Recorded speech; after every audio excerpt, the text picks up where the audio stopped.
당신의 마음을 사로잡은 단 하나의 보물, 천상의 컬렉션입니다. 반갑습니다.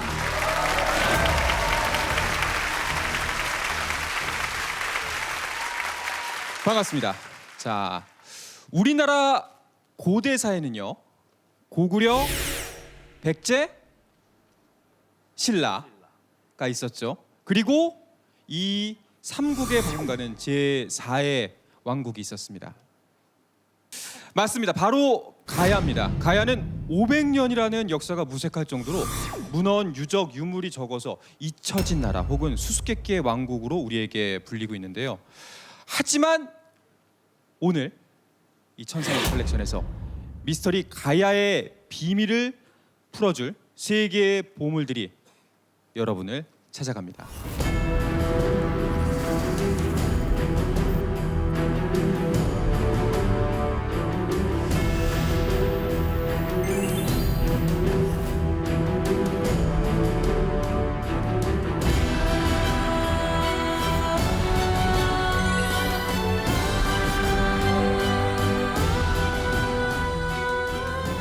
가야로 떠나는 시간 여행, 바로 지금 떠나보겠습니다.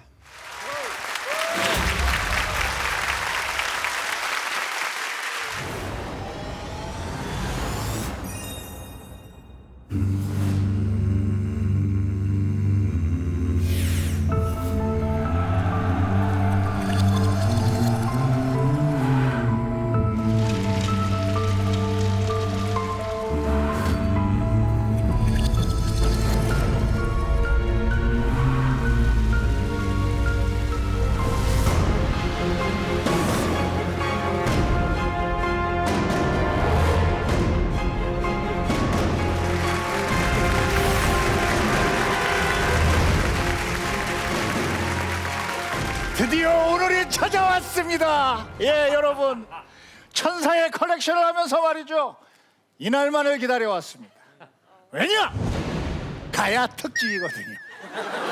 여기저기서 그냥 이 이름 석자를 외치리라 예상하고 있었습니다. 예, 자, 여러분, 가야 하면 떠오르는 그 사람 누굽니까? 누구라고요? 그렇죠. 가야는 수로왕 하나로 다 통하게 되어 있거든요. 자, 이분 태생부터 말이죠, 범상치가 않습니다. 아시다시피 말이죠, 신화부터가 어마어마합니다. 예, 알! 그것도 골드! 황금알에서 태어났어요. 제일 먼저 깨고 나온 사람이 바로 김수로왕이라 이러는 겁니다. 예, 알면 알수록 수로왕의 정체가 궁금한데, 예, 기록이 많지 않아서 정말 답답하더라고요. 그 비밀을 풀 열쇠를 드디어 찾았습니다.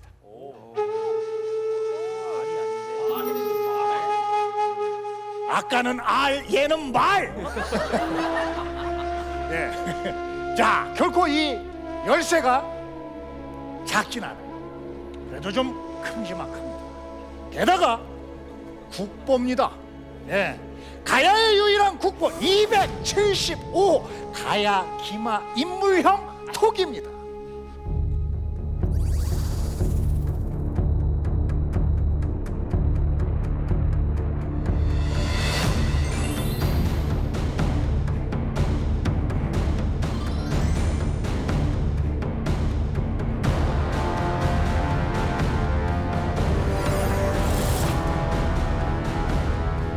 톡이라고 하지만 말이에요, 디자인이 상당히 날카롭고 아주 세련됐습니다.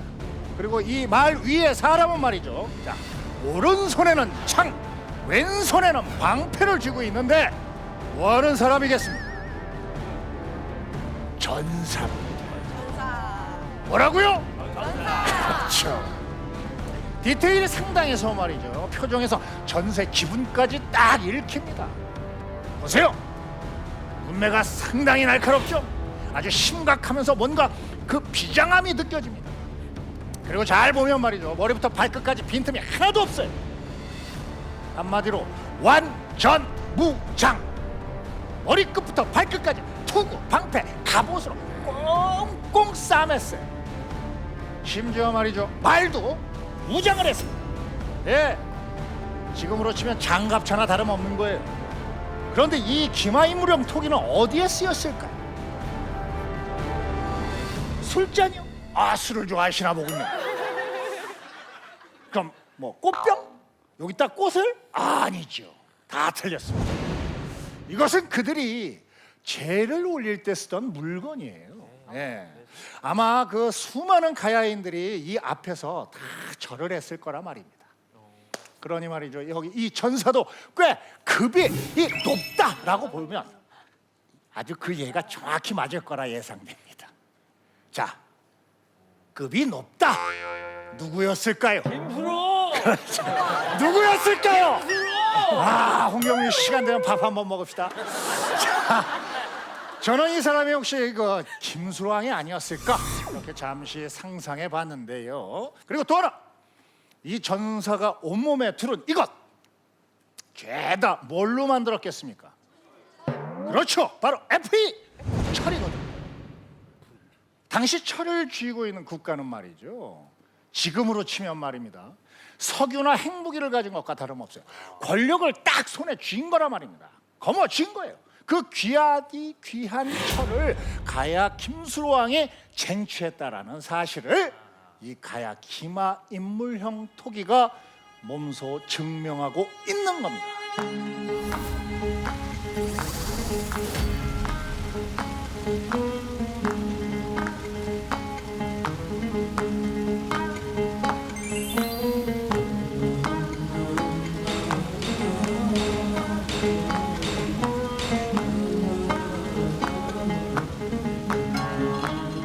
철이 아무 땅이나 그 판다고 말이죠, 막 나올 수 있는 게 절대 아닙니다. 여러분, 자연이 허락한 광석, 신이 허락한 불입니다. 그리고 단련하고 또 단련한 인간의 고난이도 장인 정신의 기술이 있어야 돼요.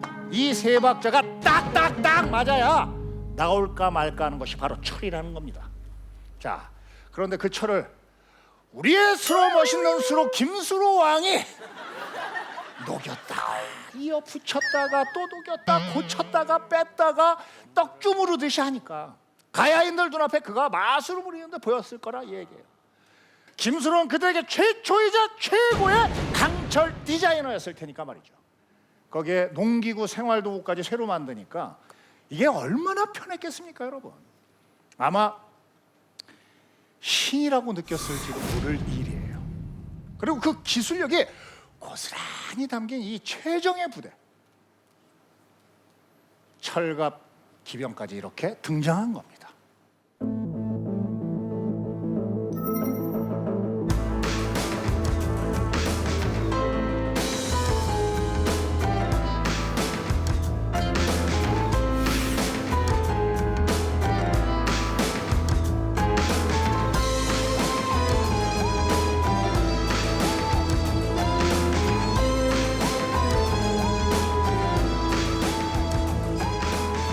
자, 여러분 강철 같은 박수 한번 부탁드리고요.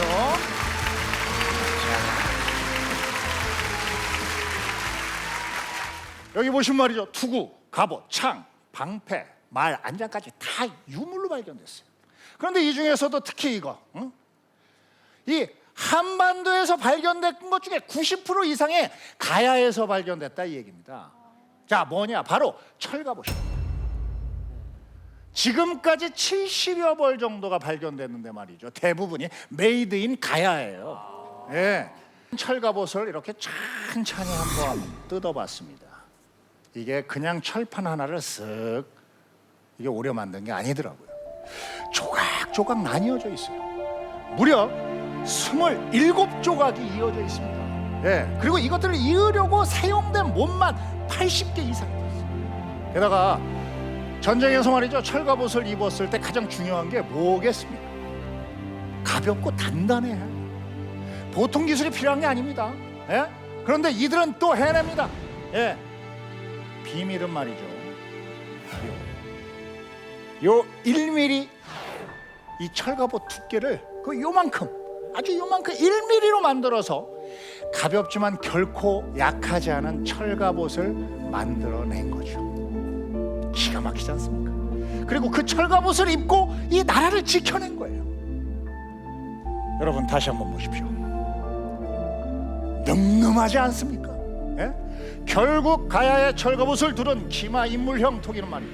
가야에 사라진 500년 그리고 신비의 제왕 김수로 왕을 조각조각 몸소 증명하고 있던 겁니다.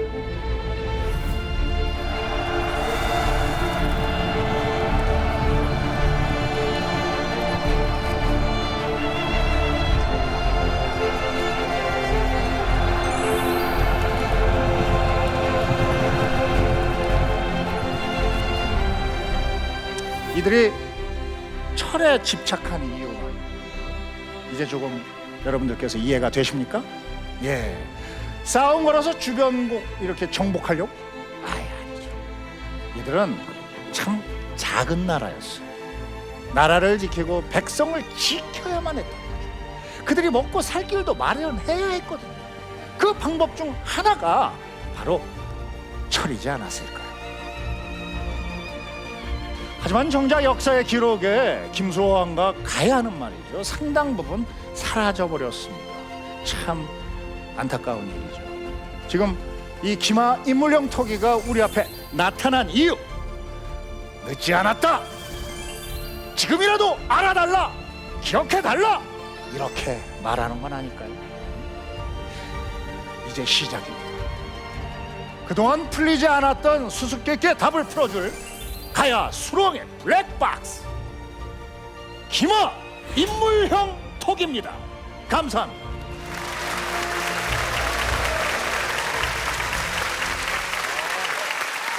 사실 많은 분들이 진짜 정말 너무 오랜 시간 한 20여 년을 궁금해했을 것 같은데 진짜 혹시 김수로 왕 후손은 아니십니까? 아, 그 김수로 왕은 김해 김씨고요.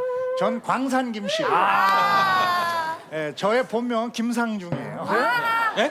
근데 이제 목사님이 제 이름을 지어주실 때 가야 김수로 왕의 영향을 이렇게 좀 받고 같이 이렇게 풍채나 뭐 이런 게 전사적 느낌이 좀 비슷하다 그래가지고 예명을 김수로로 이렇게 진 겁니다. 아니 또 어감이 또 철 얘기하니까 김해보다는 또 광산이 어울리네. 그게 다 연결이 돼 있어요. 예.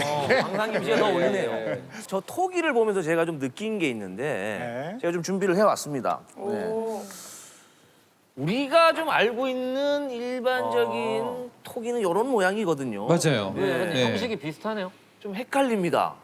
이게 맞는지 저게 맞는지. 예. 어떻게 된 겁니까 이거? 심지어 이게 이름도 비슷해요. 이름도? 네, 경주의 금령총에서 발굴이 됐다 그래서 금령총 기마 인물형 톡이라고 불리는데요. 신라시대 톡입니다. 근데 기마 지금 이게 국보 91호로 가야 톡에 비해서 조금 더 일찍 국보로 지정이 됐다고 하더라고요. 아 국보. 무슨 이렇게 조랑말 같지 않습니까? 좀 말이 작아 보이죠? 그러네요. 예. 다리도 짧고 이렇게 짧아. 당나귀 그러네. 같기도 하고 그게 뭐 맞아요. 약간 놀러 가는 것도 아니고 이게 전쟁 나가는 모습은 아니거든요. 요거 보면은 약간 다릅니다. 가야하고 다른 게 위에 보면은 그 갑옷이 없어요. 여기 밑에만 갑옷이 그러네. 있거든요. 좀 차이가 나는데 금령총이 뭐냐면 그 경주에 있는 그 무덤 중에서도 약간 작은 규모예요.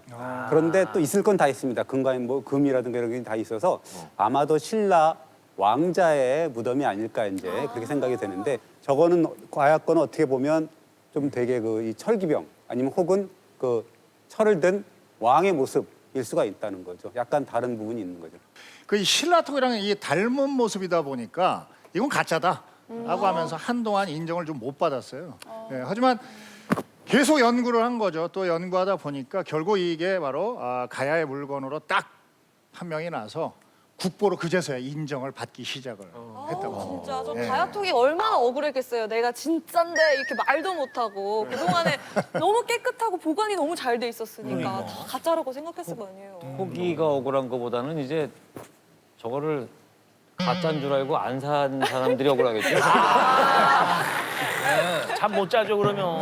야 이건 가짜인데 이걸 뭐하러 사? 네, 맞아, 맞아. 그냥 보냈던 사람들이 되게 많. 분명히 있을 거예요. 네. 네. 실제로 이 유물을 놓친 분이 있어요.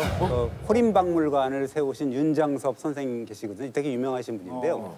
1970년대 초에 이제 그 유물이 나왔는데 이분이 이게 뭐 이제 전문가들한테 물어보니까 전부 가짜라는 거죠. 왜 그러냐면 아니 진짜면 좀 이렇게 세월에 덮개 이런 게 좀 있어서 좀 고색 창연하고 막 이랬는데 너무 깨끗하게 나오니까 이거는 가짜일 수밖에 없다. 이게 5세기 때 유물이 아니다라고 해서 이제 가짜라고 하니까 에이 저는 안 살래요 했다는 거죠. 근데 그 유물이 이제 돌고 돌아가지고 결국 당시에 경제박물관장이었던 그 한병삼 선생이 그 이 전문가들 다 설득을 해갖고 이거 진짜다라 그래서 결국은 이제 국보가 된 거죠.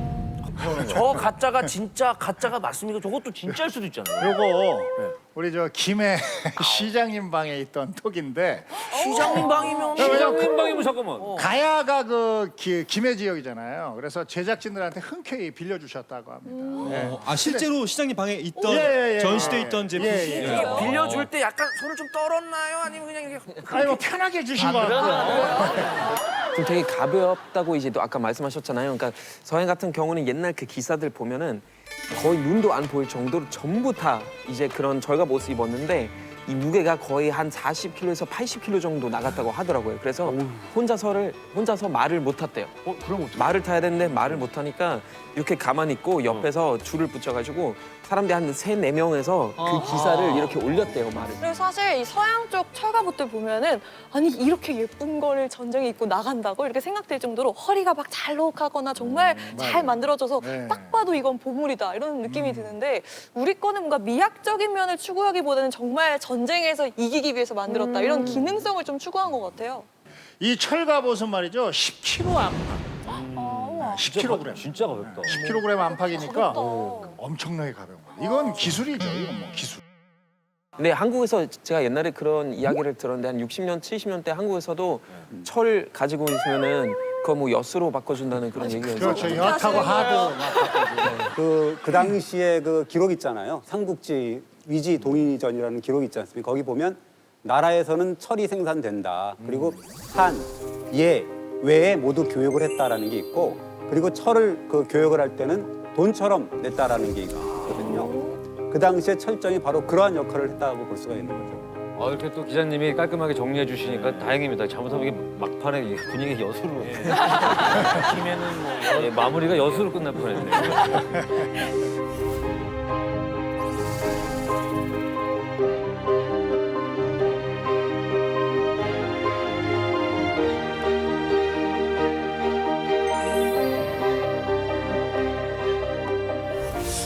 단재 신채호 선생은 이렇게 말했습니다.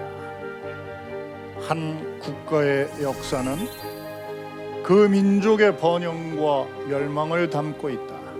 민족을 버리면 역사가 없고 그 역사를 버리면 국가라는 것도 대단하지 않게 되니 역사가의 책임이 얼마나 중요한가.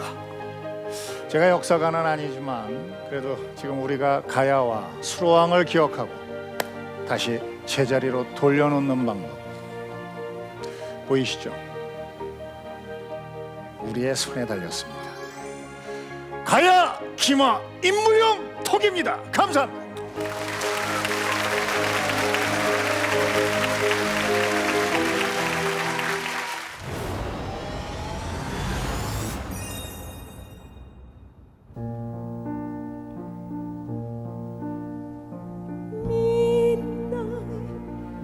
Not a sound from the pavement as the moon lost her memory.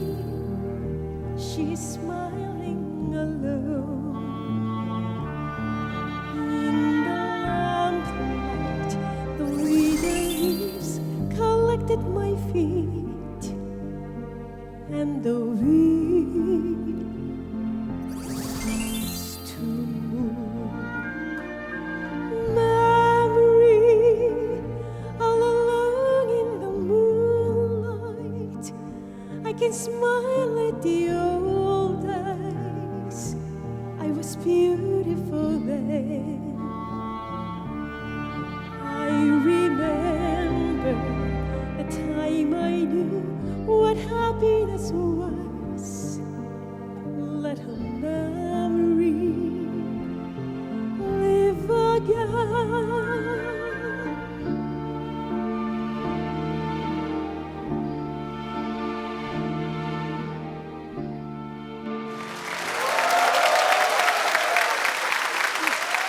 어떠셨나요?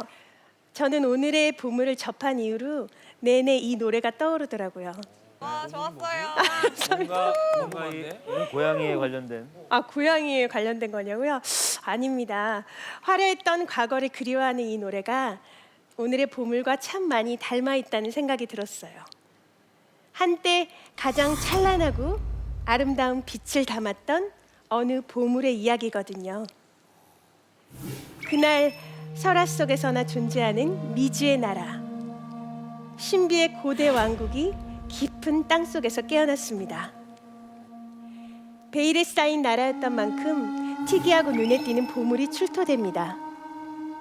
제 시선을 단번에 사로잡은 이국적인 아름다움이었죠.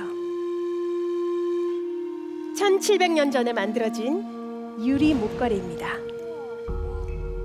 오랜 시간 땅 속에 묻혀 있었는데도 영롱한 빛이 참 예쁘죠.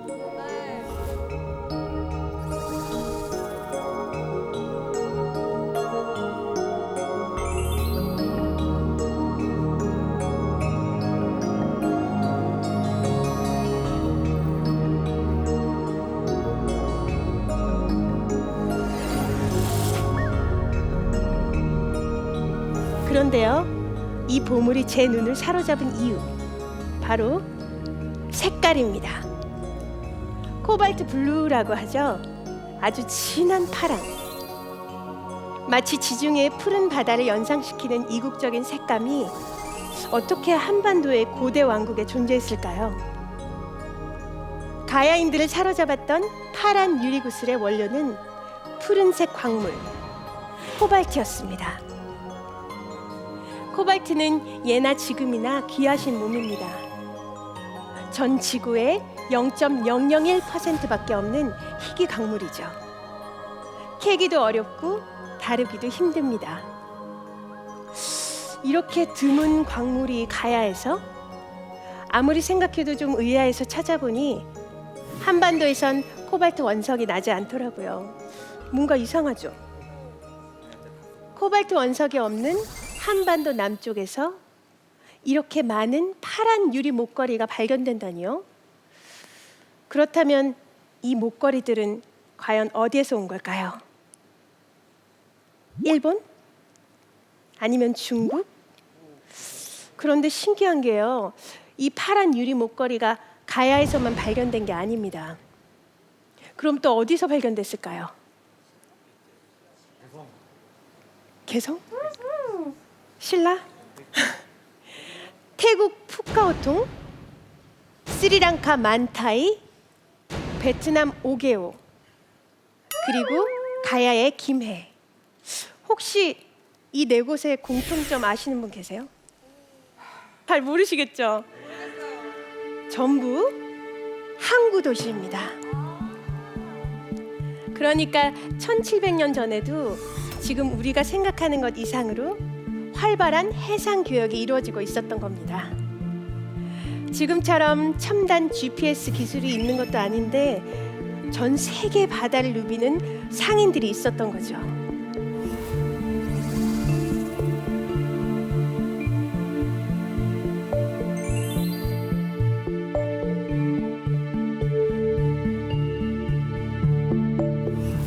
그렇다면 이 유리가 만들어진 곳은 과연 어딜까요? 태국? 베트남? 스리랑카네요. 아닙니다. 한반도에서 5,000km나 떨어져 있는 그곳, 바로 인도입니다. 그러니까 인도의 파란 유리구슬이 전 세계로 수출됐고 바닷길을 따라 가야까지 오게 된 겁니다. 바로 고대 유리의 길을 따라서 말이죠. 이방인들이 들고 온 파란 유리 목걸이, 가야인의 시선을 얼마나 사로잡았을까요? 가야인들이 이 파란 목걸이에 빠지면 빠질수록 더 많은 외국 상인들이 가야로 향했겠죠. 고대 화려한 국제 교역 도시, 유행을 선도하는 보물이 넘쳐나던 풍요의 도시.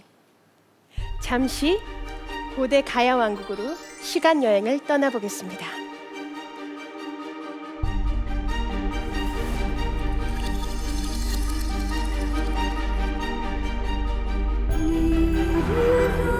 Love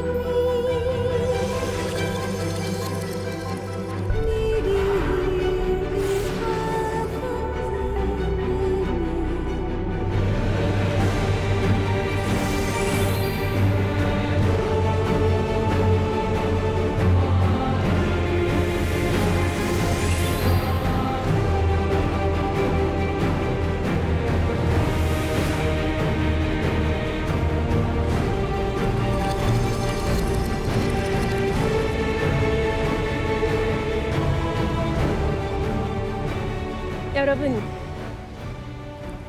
이건 또 뭘까요? 소용돌이 모양이 특이하죠? 환풍기처럼 생기기도 했고요.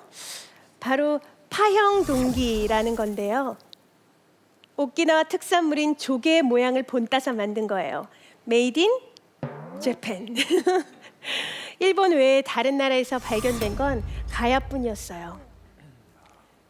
그리고 이 청동 거울은요, 메이드 인 차이나. 당시 한 나라에서 온 것이고요. 이건 또 유리야 싶으시죠? 놀라지 마세요. 이 작고 파란 유리 조각은 메이드 인 로마입니다.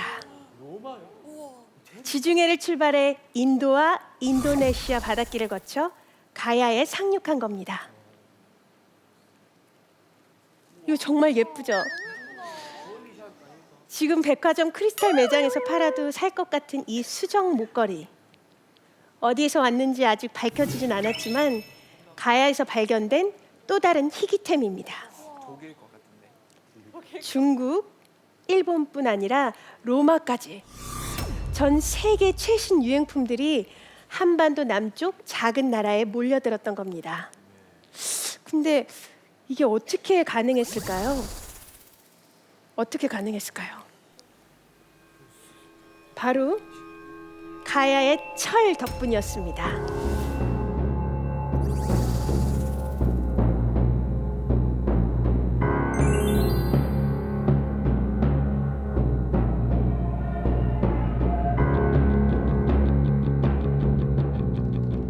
이쯤 되면 해양 상업도시 베니스, 무역도시 홍콩, 유행을 이끄는 뉴욕이 부러울까요? 바닷길로 끊임없이 교역이 이루어지는 최신 트렌드의 끝판왕. 국제적인 무역항이 우리에게도 있었던 거죠. 제가 황후, 왕비 역할을 정말 많이 했거든요. 그래서 그런지 이 귀한 목걸이 주인의 마음을 왠지 더 잘 알 것 같더라고요. 1700년 전의 어느 날 왕비의 기분을 띄우기 위해 궁을 찾아온 중국, 일본에서 온 상인들의 기기묘묘한 보물들을 보여줍니다. 그때 외국 상인이 아주 야심찬 표정으로 목걸이를 들고 옵니다. 근데 뭔가 목걸이가 심상치 않아요. 그동안 제 주변 어디에서도 볼 수 없었던 색깔. 깊고 진하면서 화사하기까지 한 파란색이라니. 어머, 이건 꼭 사야 돼. 그렇게 파란 유리 목걸이를 손에 넣었습니다. 이미 귀족들 사이엔 소문이 파다하게 퍼졌어요. 너도 나도 왕비가 하고 다니는 저 파란 유리 목걸이를 사기 위해 애썼겠죠. 여러분은 가야의 어떤 모습이 상상되시나요? 땅속 깊이 잠들었던 잃어버린 우리의 역사, 한반도 최초의 파라다이스, 화려하고 부유한 신비의 국가, 가야를 증명하는 보물, 파란 유리 목걸이였습니다.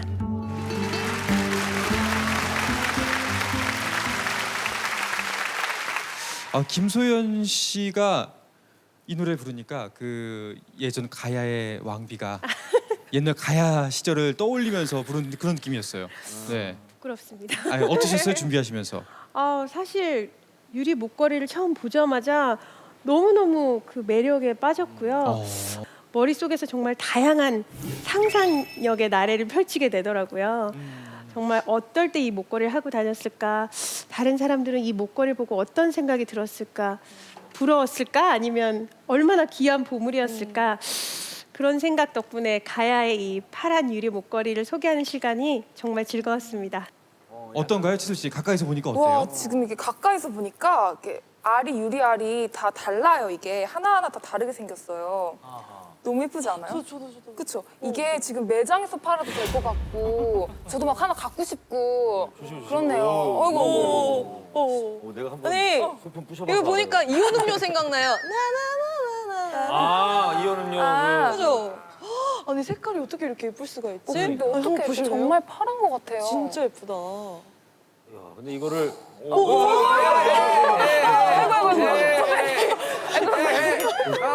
마이너스 하지 마. 두 번째요, 두 번째. 옛날에 두 번째. 가족 오락관 게임 생각난다. 그 목걸이는 혹시 진품인가요? 한반도 유리 연구에 매진하고 계신 런던대 고고학 연구소 제임스 랭턴 박사님께서 특별히 부탁해서 들고 온 거예요. 네, 1700년 전 제작 방식이 그대로 재현된 굉장히 귀한 목걸이입니다.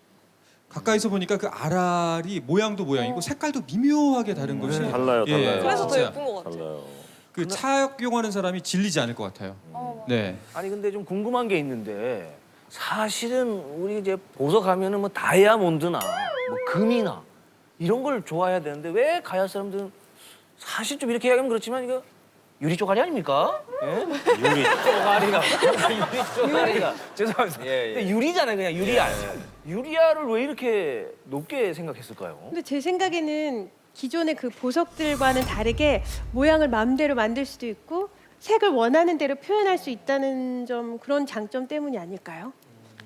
그리고 1700년이나 흘렀는데 코발트 블루 색깔이 굉장히 선명하잖아요. 근데 그때도 얼마나 그게 파란색을 좋아했던 가야인들에게 이것만한 보물이 없었을 것 같아요. 아, 제 생각에. 그러니까 그때 당시 귀족들은 진짜 색에 푹 빠져 있다고 봐도 될 것 같아요. 아 지금이 우리가 무슨 저기 안경도 뭐 유리 뭐 창문도 유리 다 유리가 흔하니까 저기지 사실은 금이나 이런 거보다도 약간 투명한 이런 어떤 영롱한 느낌이 더 신기하지 사실 그때는.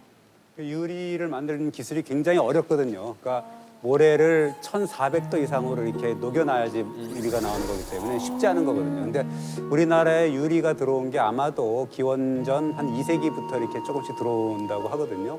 그래서 아마도 그 당시나 이럴 때는 수입품 위주가 아니었을까 생각이 들어요.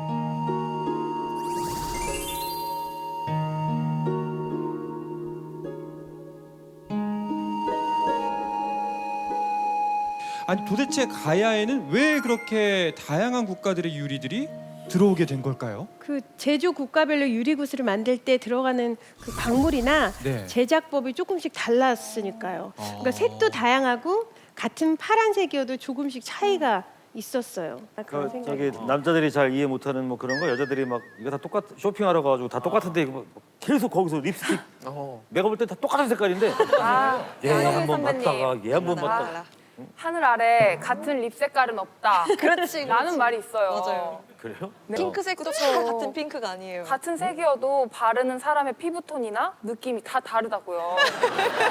그냥 마음가짐의 차이 아닙니까? 아닙니다. 아니에요? 달라요 진짜? 이게 색이 아주 심오한 것 같아요. 제가 봤을 때. 코발트라는 맞아요. 거는 사실 되게 드물다고 아까 말씀하셨잖아요. 근데 사실 그 단어 자체가 독일어에서 나왔거든요. 네, 우와, 독일 진짜요? 신화가 있는데 그 신화에는 코벌트라는 거 등장하는 건데 코벌트는 산유령이에요.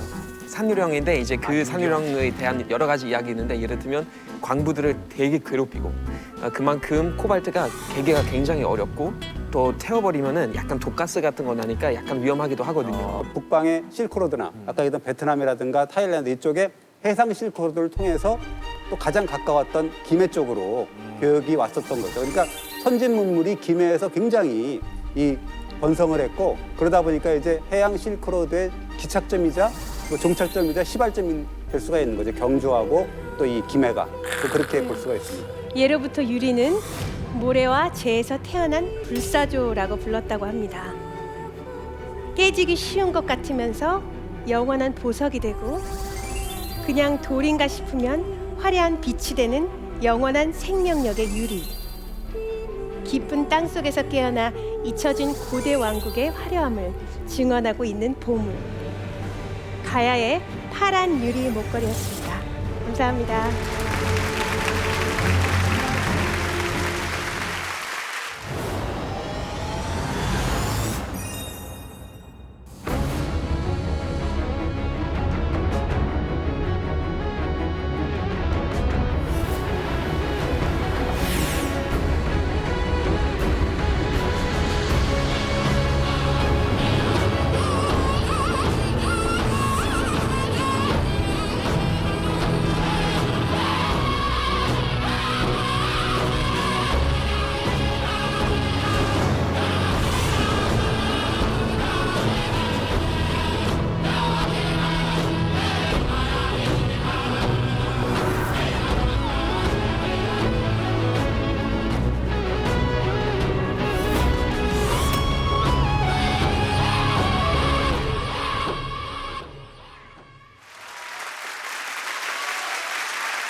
운명적인 사랑을 믿으세요? 저는 믿습니다. 지금도. 언제까지나. 수천 년 전에도 저처럼 운명적인 사랑을 꿈꾸던 소녀가 있었습니다. 그러던 어느 날 자신의 꿈도 아니고 부모님의 꿈에 동시에 나타난 어느 남자 이야기를 듣는 순간 가슴이 막 콩닥콩닥콩닥 심쿵이죠, 요즘 말로. 요동치기 시작한 거예요. 그리고 꿈속의 짝을 찾아서 망망대해에 자신의 운명을 맡기게 됩니다. 그녀의 나이, 그때 16살의 말이죠. 태어나고 죽는 일이 하늘에 있고 죽어서 사는 일이 하늘에 정해 있다면 제가 그대에게 가는 것도 하늘이 정한 일이라 생각했습니다. 그래서 나 허황옥 지금 수로 그대에게 갑니다. 오늘의 주인공 가야의 허황후 허황옥의 이야기입니다. 소녀는 자신의 운명을 찾아 바다를 건너기로 결심을 합니다. 그것도 혼자가 아니라 20명이 넘는 사람들과 함께 말이죠. 한 번도 본 적도 가본 적도 들은 적도 없는 나라죠. 미지의 나라로 가는 길. 하지만 이 소녀는 두렵지 않았어요. 우리의 사랑이 하늘의 뜻이라면 그대는 그 나라에서 저를 기다리고 있겠죠. 그래서 그 바다를 건너는 동안 두려움은 잊기로 했습니다. 25,000리 100길 내내 나는 당신을 만날 날만 꿈꿉니다.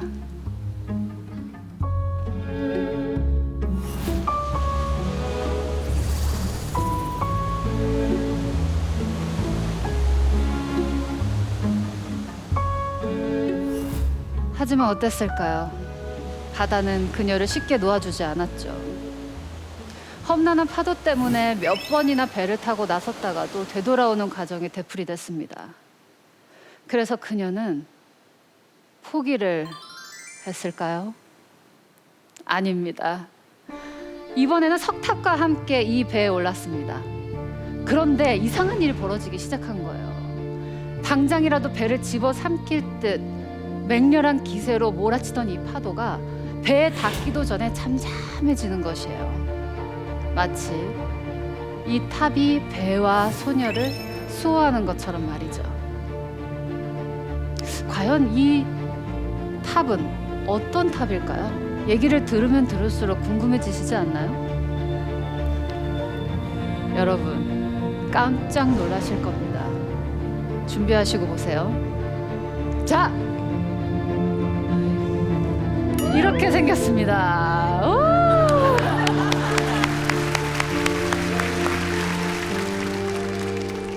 아, 예, 맞아요. 저도 똑같은 생각을 했습니다.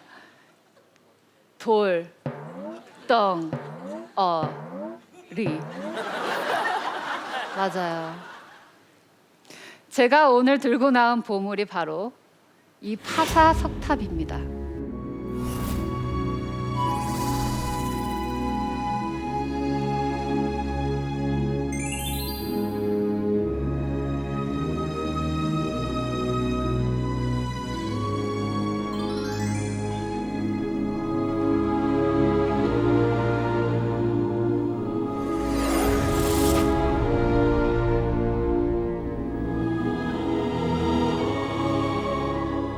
처음엔 저도 이게 탑이라고 해서 설마 에이 말도 안 돼 이랬어요. 여러분들과 똑같은 표정이었습니다.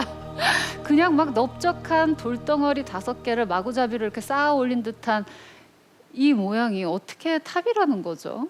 제가 알던 그 멋있는 탑들과는 전혀 다른 모습입니다. 그런데 자세히 한번 보세요. 뭔가 신기한 게 있을 겁니다. 붉은 빛이 감돌지 않나요? 예사롭지 않아요, 이 붉은 빛이. 그런데 여러분, 허황옥 그녀는 도대체 어디에서 왔을까요? 맞습니다. 역시 아유타국, 바로 인도입니다. 파도를 진정시켰던 이 신령스러운 탑, 파사석탑. 이 석탑은 원래 이런 모양이 아니었어요. 인도의 수투파처럼 생겼을 거로 추정되고 있죠. 이런 모양입니다. 그런데 어쩌다가 이런 모양이 되었냐고요? 아마 석탑을 옮기는 과정에서 돌의 위치가 바뀌지 않았나 생각하고 있습니다. 그리고 아까 제가 이 석탑에 붉은 빛이 돈다고 그랬었죠. 이게 바로 가장 중요한 단서예요. 이 돌, 우리나라에서 보신 적 있습니까? 없습니다. 우리나라에서 나는 돌이 아니에요. 오직 인도에서만 나는 돌이죠.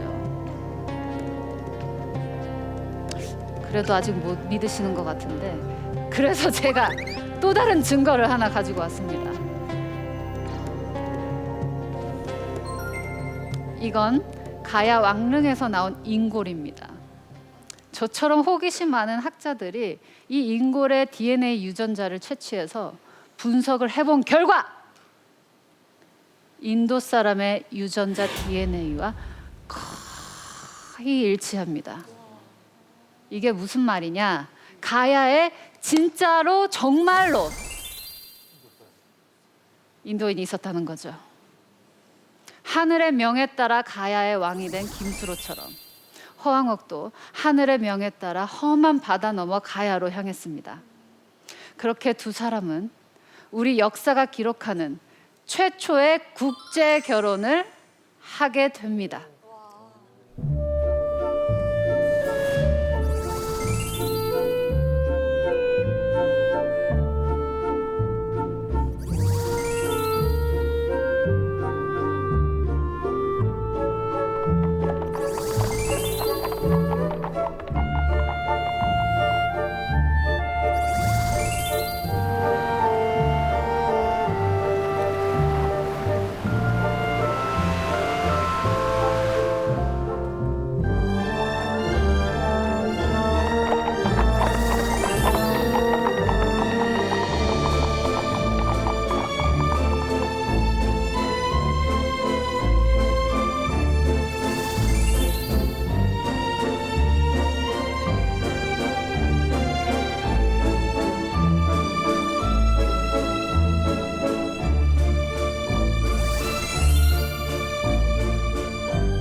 이런 말 많이 들으셨죠?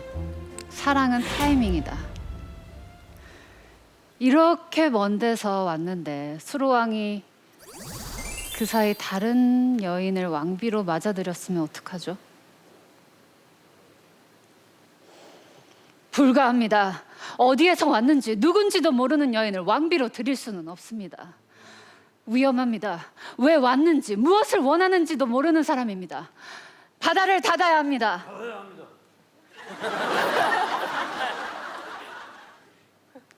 이런 대신들의 말을 듣고 만약 수로왕이 그래 나도 외국인은 싫어 이러고선 허왕옥을 외면했다면 어땠을까요? 하지만 수로왕은 달랐습니다. 이영만리 타국에서 붉은 돛을 단 배를 타고 오는 여인을 아내로 받아들이죠. 내가 이곳에 내려옴은 하늘의 명령이요 나의 왕후가 될 이도 하늘이 명령할 것이니 그대들은 염려치 마시오. 하늘의 끝에서 온 김수로, 바다의 끝에서 온 허황옥. 두 사람의 만남은 이토록 운명적이었습니다.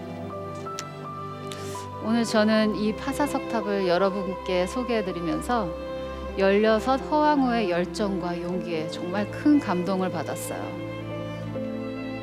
여러분, 그렇죠. 사랑은 쟁취하는 겁니다. 운명적인 사랑을 꿈꾸세요. 포근한 봄날입니다. 벚꽃도 날리고 있어요. 밖으로 당장 나가서 사랑 사랑을 쟁취해야 합니다. 허황우처럼 좀 더 용기 있게 열정적으로. 그럼 저도 사랑을 쟁취하러 갈게요. 안녕. 이거 봐요. 방송하다 말고 어디가? 들어와. 방송하다 말고 어디가? 마무리하고 가, 마무리하고. 알겠어요. 마무리하고 찾아. 일은 해야죠.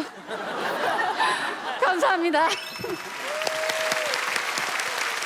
그 사극도 사실 그냥 있는 그대로의 사극도 재밌지만 판타지 사극도 굉장히 유행을 하잖아요. 그렇게 드라마로 만들어도 꽤 히트를 칠 것 같은데요, 이거? 그럼요. 김수로와 허황옥의 이야기는 운명을 빼놓고는 얘기할 수 없는 정말 멋진 스토리인데 제가 정말 배우의 꿈 중에 하나가 사극을 하는 겁니다. 네. 혹시 제작을 기획하시는 많은 분들 보고 계시다면 저 여기 있어요. 저예요. 그거 아시죠? 그 남자 역은 김수로 씨인 거. 네. 김수로 왕은 김수로 씨인 거. 까짓 눈 한번 예. 질끈 감고 해요. 예. 우리가 저기 기금을 모금합시다. 예. 저 김수로는 들어봤어도 이런 러브 스토리에 뭐 국제 결혼 이런 얘기를 처음 들어봤는데 이거는 좀 그 당시에 굉장히 파격적인 일이 아닌가 싶습니다.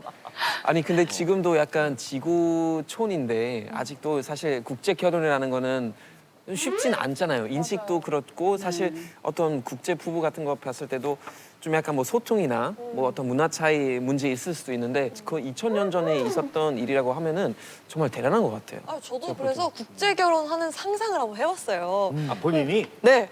어떨까 하고 생각을 해봤는데 아니 다니엘처럼 이렇게 한국말을 잘하면 되게 괜찮겠다. 근데 그렇지 않으면 말이 안 통하면 어떻게 사랑을 하지?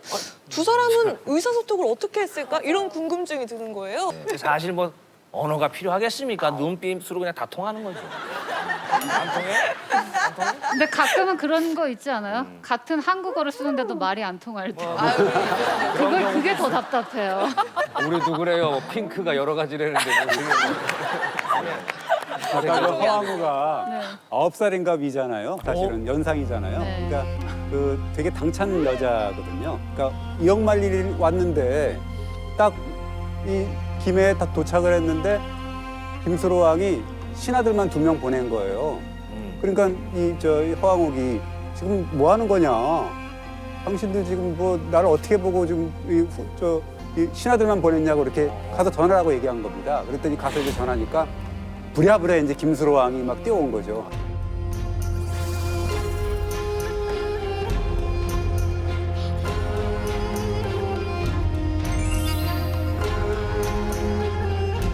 그나저나 그 중간에 아까 그 돌탑을 잠깐 보여주셨는데 네.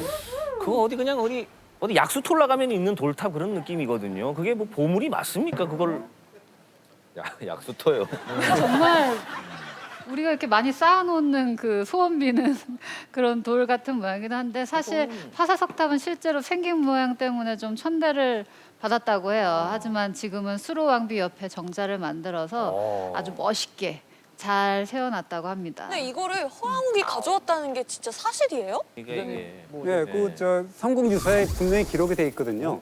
이게 이제 아버지가 부모가 이제 그 이억만리 김수로 왕하고 결혼해야 된다. 꿈에 나타났다. 하늘에서 그렇게 얘기를 하더라. 가야 된다라고 하니까 그 16살 먹은 허황옥이 이제 간다고 다 세리비를 챙겼을 거 아닙니까? 근데 보니까 파도가 너무 세갖고 왔다 갔다 해보니까 이게 도저히 못 가겠으니까 석탑을 그럼 가져가라. 그것이 어떻게 보면 그러니까 파도를 진정시키는 진풍탑이거든요. 그래서 뭐 가져가면은 파도가 진정이 된다 해서 가져갔더니 진짜로 파도가 진정이 돼가지고 잘 왔다는 거죠. 약간 좀 논란이 있다는데요. 그러니까 지금 경상남도 그 문화재 제 227호로 지정돼 있대요. 그러니까 지정돼 있는데 지역 문화재로. 네네네 그렇죠. 이렇게 지정돼 있는데 근데 아직까지는 약간 학계에서는 조금 뭐 역사적 사료로 인정받기는 아직까지 좀 먼 것 같아요. 그래서 약간 좀 연구 좀 더 많이 필요하다고 하더라고요. 근데 저는 이 파사석탑이 의미가 없는 돌덩이라고 생각하지는 않아요. 무덤 인골 분석 결과라든지 아니면 인도와 가야의 교역 기록 등 보면은 분명히 이 안에는 운명적인 아름다운 러브 스토리가 분명히 있을 거라고 저는 생각이 들더라고요. 옛날 그 스툴파 네, 스투파. 네, 스투파 그거 그 모양 보여주셨는데 지금 완전히 다르게 생겼잖아요. 어떻게 이렇게 변했을까요? 그 모양이? 가져오면서 좀 모양의 위치도 바뀌었고 이게 풍랑을 잠재우는 영험한 탑이었다고 제가 아까 말씀드렸잖아요. 그래서 뱃사람들이 이 탑의 돌을 이렇게 돌가루나 조각을 챙겨서 항해하거나 조금씩 떼어가서 부적처럼 여겼다고 합니다. 그래서 사각형이던 탑이 마모돼서 원형으로 변형이 된 거죠.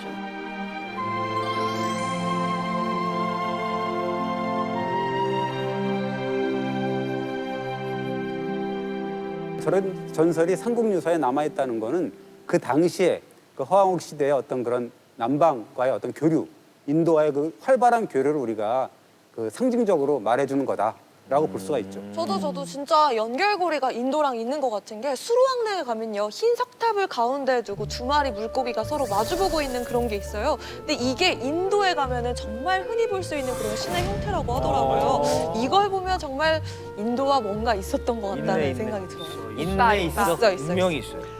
여러분, 아직도 이 파사석탑이 그냥 돌덩어리로 보이시나요?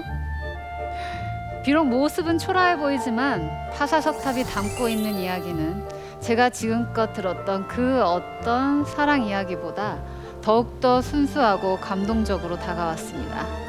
여러분의 마음에도 훅 들어왔죠? 2000년 전 바다를 건너 이 땅에 온 허황옥. 그녀의 운명적인 사랑의 징표 파사석탑이었습니다. 감사합니다. 김수로는 그들에게 최초이자 최고의 강철 디자이너였을 때 김수로 왕을 조각조각 몸소 증명하고 있던 겁니다.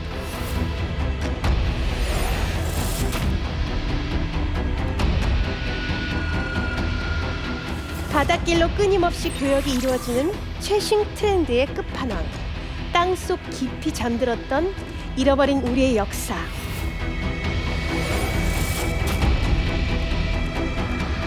그 바다를 건너는 동안 두려움은 있기로 했습니다.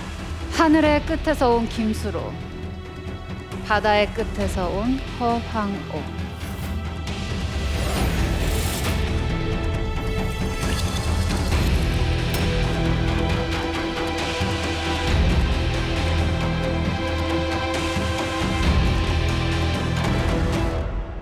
백분의 현장 평가단의 마음을 사로잡은 보물 최종 결과 보여주세요.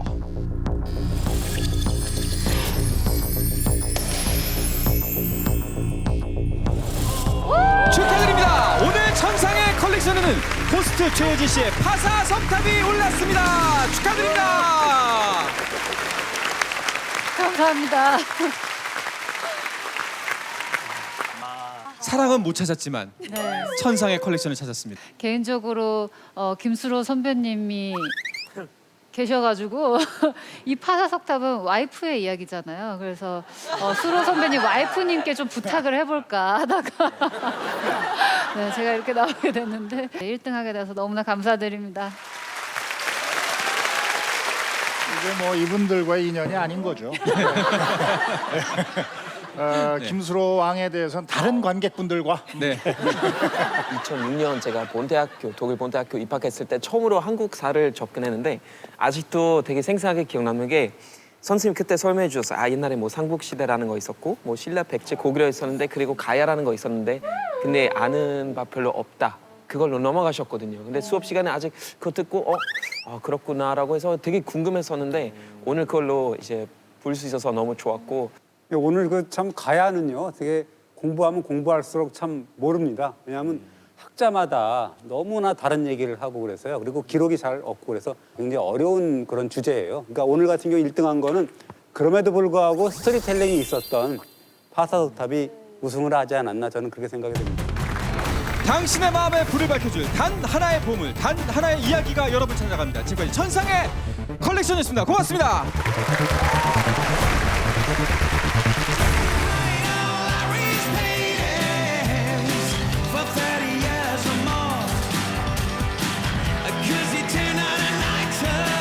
And you must now sell the store and the